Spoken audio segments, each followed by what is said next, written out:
आज ईद का दिन है और इसमें कुर्बानी की जाती है, लेकिन न जाने इन दिनों हमारा जो निस्फ़ ईमान है वो कहाँ चला जाता है। क्यों हम इतने बेहिस हैं, इतने हम अनएथिकल हो गए, कितना छिछोरपन कहाँ से आ गया। इंडिया का मून मिशन चंद्रयान वो बिल्कुल लॉन्च के लिए तैयार है।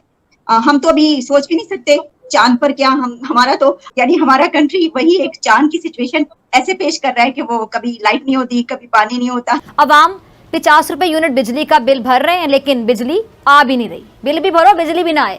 कारोबार भी ठप हो रहे हैं लोगों के, लेकिन हुक्मरान कभी लंदन कभी दुबई बैठकर इलेक्शन जोड़ तोड़ में मसरूफ हैं। अच्छा, वजीर आजम साहब IMF सरबराह को 4 बार फोन कर चुके हैं, मगर देखिए ये भी तो हो सकता है कि हमारे वजीर ख़जाना के इस किस्म के स्टेटमेंट से IMF भी नाराज़ होकर बैठा हुआ है।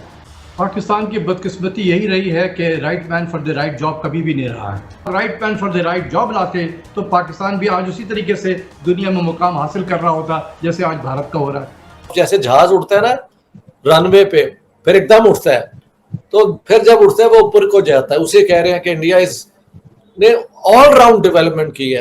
मेरा मानना है कि हमने माजी की गलतियों से शायद कुछ नहीं सीखा और आइंदा भी मईशत वैसे ही चलेगी। और आप इंडिया में हैं तो हमने कहा कि हम आपसे पूछें कि वहां पर क्या जुल्म हो रहा है मुसलमानों पे, ईद करने दे रहे कि नहीं कर पा रहे वो। सबसे पहले तो सर ईद मुबारक, आज ईद का दिन है और आप इंडिया में हैं, वहां पर क्या जुल्म हो रहा है मुसलमानों पे, ईद करने दे रहे कि नहीं कर पा रहे वो। एक सबसे पहली बात नोट करें कि हैदराबाद बड़ा शहर है, उसकी 65% पॉपुलेशन जो है वो मुसलमानों की है, 65%। तो यहाँ पे तो वारे न्यारे ही हैं मुसलमानों के। कल शाम को हम गए हुए थे खाना खाने, तो फिर मैं रोड्स के इर्द गिर्द देख रहा था, तो जो वो ईद की फेस्टिविटीज़ हैं वो रात को ही तकरीबन शुरू हो गई थी। तो कहना कि हिंदुस्तान में मुसलमानों के साथ जुल्म हो रहा है, कम से कम मेरी आंखों ने तो नहीं देखा। वेलकम बैक नाजरीन। जिलहज हुर्मत वाले महीनों में से एक है और इसमें कुर्बानी की जाती है। अच्छा, जो लफ्ज़ कुर्बानी है वो कुर्ब से निकला है, जिसके मायने हैं अल्लाह से नज़दीक होने के। लेकिन न जाने इन दिनों हमारा जो निस्फ़ ईमान है वो कहाँ चला जाता है कि जानवर ज़बा करके हम खुद को बरीउज़्मा समझते हैं। ईद के बाद कई दिन तक आप देखते होंगे सड़कों पर, चौराहों पर आलाइशों के ढेर होते हैं, वो फैला रहता है। लेकिन यहाँ तक कि जो ताफुनज़दा फ़ज़ा है वहाँ पे सांस लेना मुश्किल हो जाता है और हम लाखों रुपए कुर्बानी पे खर्च करते हैं, चंद रुपए सफाई पर खर्च क्यों नहीं कर पाते हैं। क्या इसमें कसूर इंतज़ामिया का है या फिर हम सब भी उतने कसूरवार हैं जितनी इंतज़ामिया।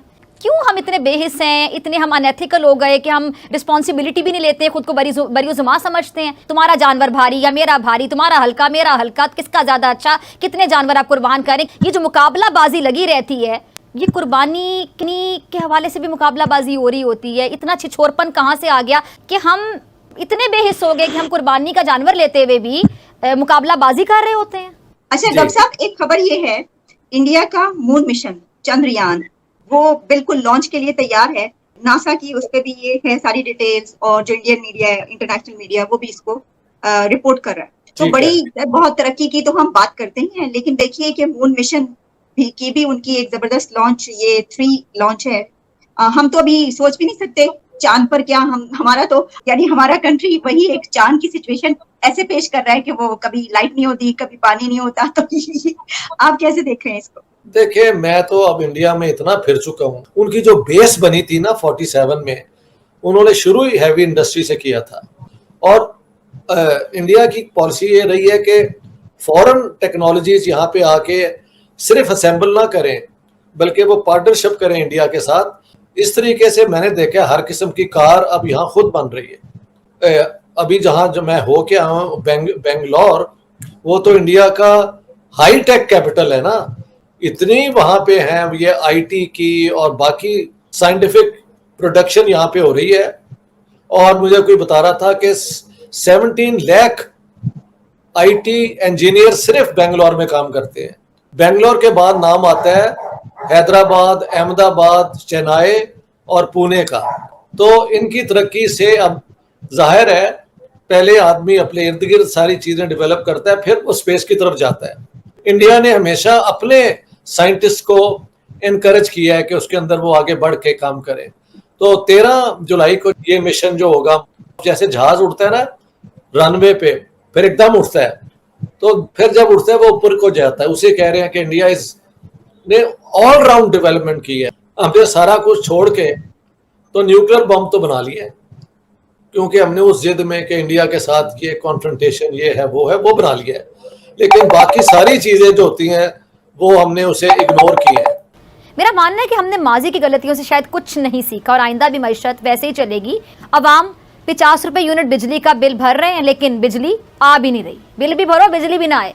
कारोबार भी ठप हो रहे हैं लोगों के, लेकिन हुक्मरान कभी लंदन कभी दुबई बैठकर इलेक्शन जोड़ तोड़ में मसरूफ हैं। अच्छा, वजीर आजम साहब IMF सरबराह को 4 बार फोन कर चुके हैं, मगर वजीर खजाना इसहाक डार साहब कभी आंखें दिखाते हैं, कभी बैरूनी साजिश का नाम देते हैं। जरा देखिए कि इसहाक डार साहब जब से आए हैं किस तरह कर्ज मिलने को बाएं हाथ का खेल करार दे रहे हैं, हालांकि IMF पसे पर्दा उनका बाजू मरोड़ता रहा है। देखिए, ये भी तो हो सकता है कि हमारे वजीर खजाना के इस किस्म के स्टेटमेंट से IMF भी नाराज होकर बैठा हुआ है, तो ये भी तो हो सकता है ना। ये मैं अपना व्यू दे रहा हूँ क्योंकि नहीं, ये तो फिर फेलियर है। तो इसका मतलब है वजारत खजाना का ऐसा हुआ है तो फिर फेलियर है। ऐसे आदमी को वजारत खजाना के मनसब पर फायज करने की बेहतर नहीं है कि कोई इकोनॉमी के एक्सपर्ट को ला के बिठाया जाए। पाकिस्तान की बदकिस्मती यही रही है कि right man for the right job कभी भी नहीं रहा है, क्योंकि हमारे यहाँ सादा बंदा कल्चर है। तो personal interest is supreme than the national interest. जब भी तो हम पहुंचे हैं यहाँ पर, right man for the right job लाते तो पाकिस्तान भी आज उसी तरीके से दुनिया में मुकाम हासिल कर रहा होता जैसे आज भारत का हो रहा है। बेहतर ये है साडे बंदे की बजाय साडा मुल्क तरक्की करे, ये पॉलिसी हो तो बेहतर ना होगा, उसके नतीजे बेहतर नहीं आएंगे। तो साडा